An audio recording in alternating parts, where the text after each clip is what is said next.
In the far reaches of a desert world, a young girl discovers a broken creature hidden in the dunes, an abandoned dragon left to die by those who saw it as worthless. But what begins as a secret rescue quickly spirals into a battle that will decide the fate of a colony, a species, and the meaning of hope itself. If you are new to the channel, then please subscribe to the channel and like the video, and tell us in the comments where you are watching from. Now, let's jump into the story. The suns of Estrella 77 hung low over the horizon, painting the desert with streams of golden and violet light. The sand shimmered like powdered glass, and the rocky ridges cut sharp shadows across the landscape. It was the kind of evening when the desert looked endless, both beautiful and dangerous. The mining colony in the distance buzzed with machinery, but one child had slipped past the gates, chasing her own curiosity. Lena Marlowe was 12 years old, restless and full of wonder. Her father, Captain Ronan Marlowe, had warned her many times not to wander beyond the colony's barriers. But rules often faded when the world outside looked so mysterious. The dunes whispered promises of secrets hidden in the shadows, and Lena's young heart always leaned toward discovery. Her boots pressed into the violet sand, making crisp sounds that echoed faintly against the rocks. Every step pulled her further away from safety and deeper into the unknown. She paused at the crest of a ridge. Below, half buried in the sand, a strange sight caught her eye. Twisted pieces of metal glinted in the fading sunlight. Smoke curled upward from blackened panels. It was the wreckage of a small alien ship. Lena's breath caught in her throat.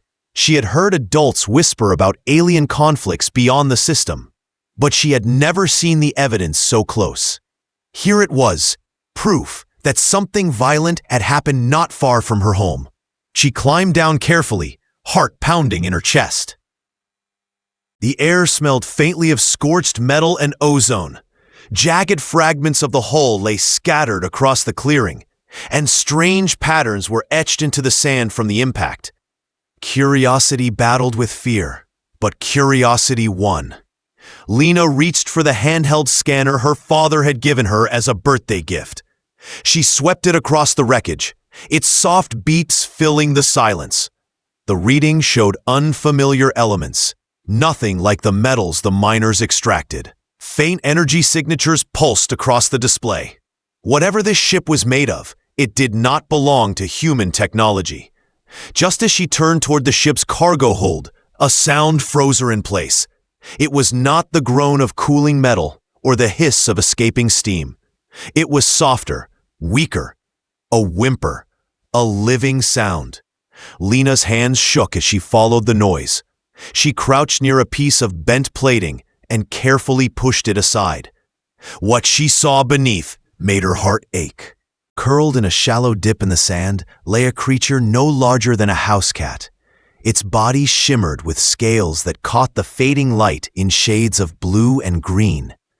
Delicate wings stretched at awkward angles, one bent and clearly broken. The creature's chest rose and fell unevenly, and its long tail twitched in pain. Its eyes opened slowly, glowing with a quiet light, and they locked on Lena. For a moment, the world stilled. Those eyes held more than fear. They carried loneliness, confusion, and a desperate plea. The creature made a small sound, half chirp, half sigh. Lena felt her throat tighten. She whispered softly, "You're hurt, aren't you?" The creature responded with another weak trill. Lena slid off her jacket and gently wrapped it around the fragile body. She was surprised by how light it was, as if its bones were made for flight. She lifted carefully, holding the broken wing close to its body. The small being did not resist. Instead, it leaned into her touch as though it understood she meant no harm.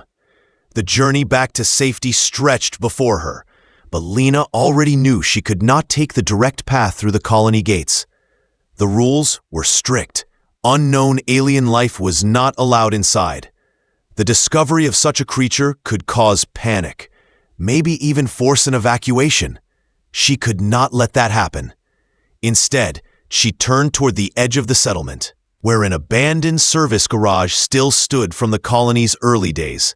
Each step felt heavier as she carried her fragile companion. She stopped often to let it drink from her water flask. The creature's glow flickered weakly, but did not fade. With every sip, its breathing grew a little steadier. Lena took that as hope. At last, the old garage came into view. She shouldered the door open, dust spilling into the air. Broken tools and crates lay scattered inside, but there was still power running to a corner lamp. Lena set the creature down gently on a blanket she pulled from an old crate. She adjusted the small heater nearby until warm air flowed over the nest. The little one shivered once, then curled against the blanket, eyes watching her with a kind of grateful awareness. Lena whispered, "I'm going to call you Lumio, because you shine." As if in response, the creature's glow pulsed faintly brighter, and Lena felt something touch her mind, a whisper of thought, strange and gentle. It was not words, but a feeling. It carried relief. It carried trust. Outside, the sun slipped beneath the horizon, leaving the desert cloaked in purple twilight. Inside the garage, a fragile bond had been formed, one that would change both of their lives.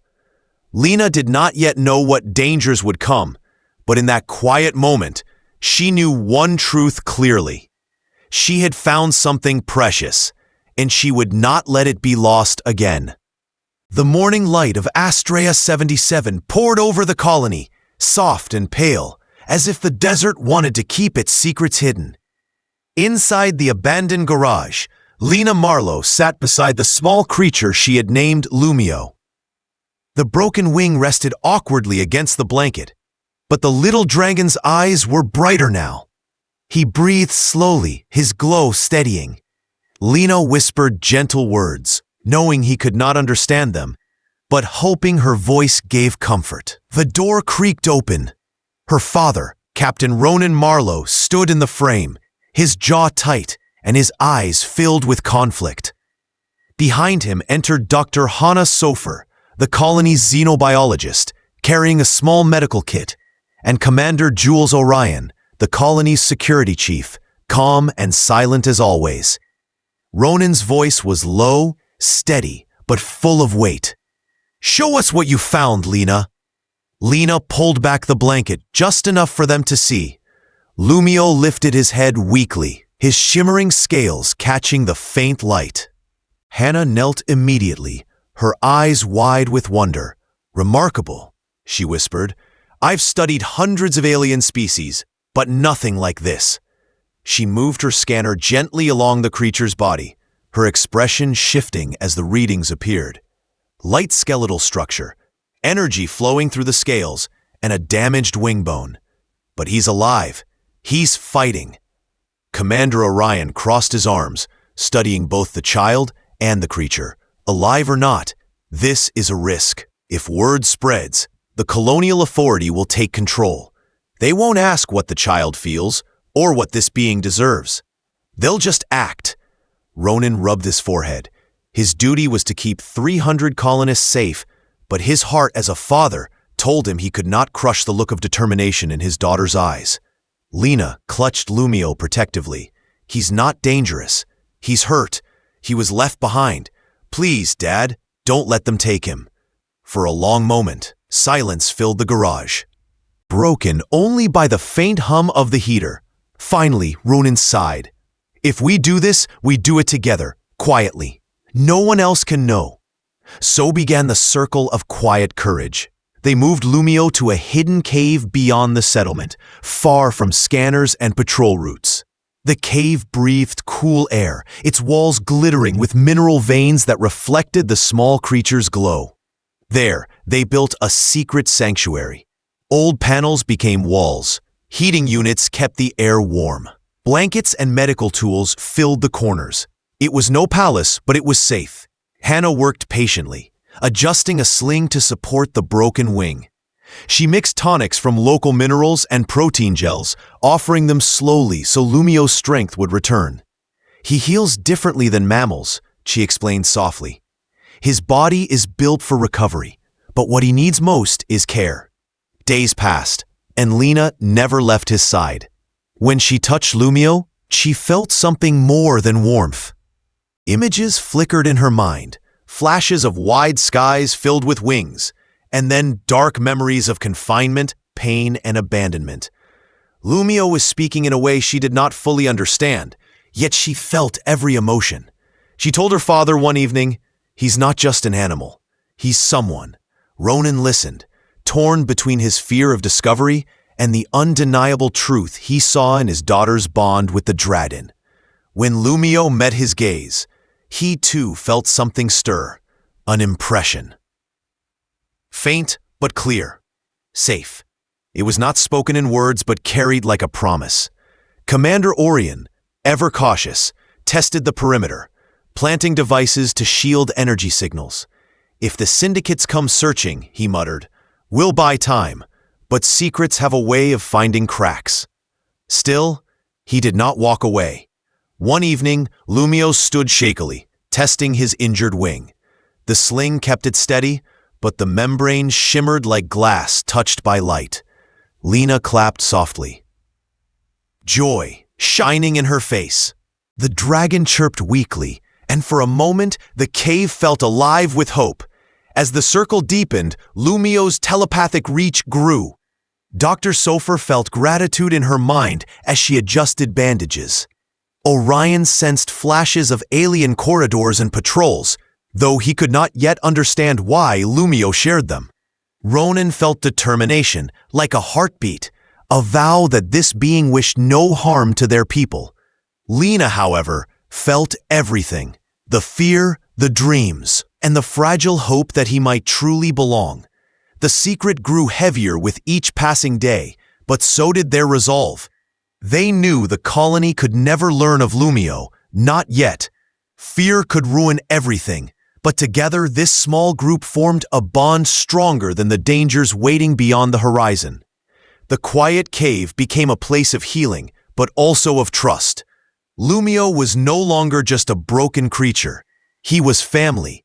Above them, the desert stretched into endless shadows, and the stars whispered of futures yet unseen. What none of them knew was that far beyond Astrea 77, eyes were already watching. Strange signals had been detected, and those who once discarded Lumio might not be finished with him yet. The colony of Astrea 77 woke to the sound of alarms carried softly through the comm lines. At first, the messages were calm, only a quiet notice from the command center. But those who had lived long on the edge of deep space knew what such signals meant. Something had entered their system, something powerful. In the hidden cave, Lumio stirred before the humans did. His scales flickered with uneasy light, his breathing sharp, his mind pressing into Lena's with a rush of images. She saw black holes cutting through the void, ships marked with cruel insignias. The visions burned with fear.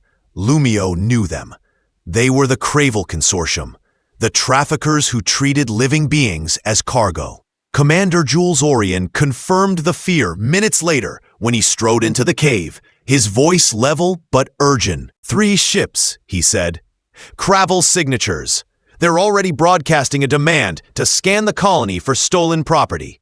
Ronan Marlowe felt the weight of those words.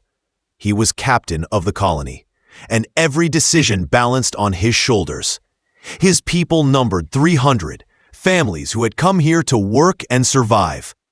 They could not withstand a fight against ships built for conquest. Yet his daughter's eyes begged him to protect Lumio, and deep inside, he already knew he would. Dr. Hannah Sofer adjusted the dragon's sling and whispered, "They are not here for minerals. They are here for him."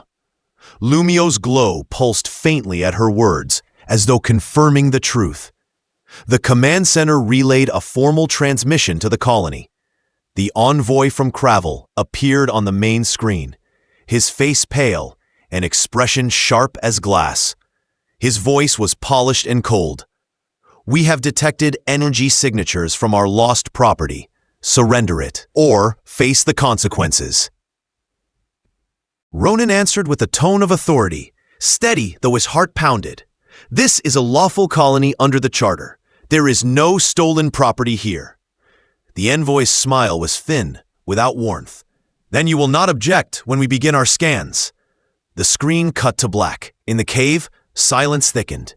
Lena gripped Lumio's claw gently. "We can't let them find him," she whispered. The dragon leaned against her hand, sending a burst of thought into her mind. Images of flight, of teleportation, of evasion. Hannah watched carefully.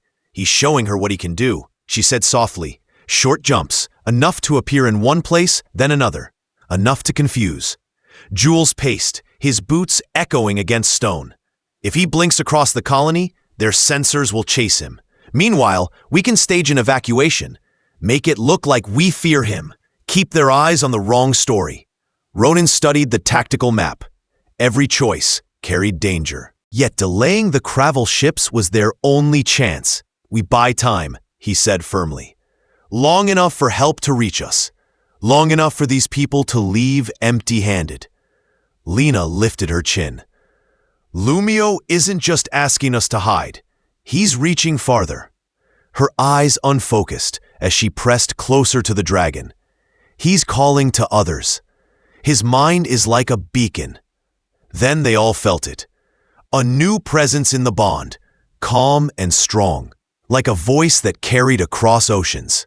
"I am Nida Starcrest," the voice said. "We are the Free Saurians. We have heard your call. Hold them for 2 hours, and we will stand with you." Relief and fear twisted together in the humans' hearts. 2 hours could be an eternity under threat. The plan moved quickly. Ronan broadcast a message across the colony.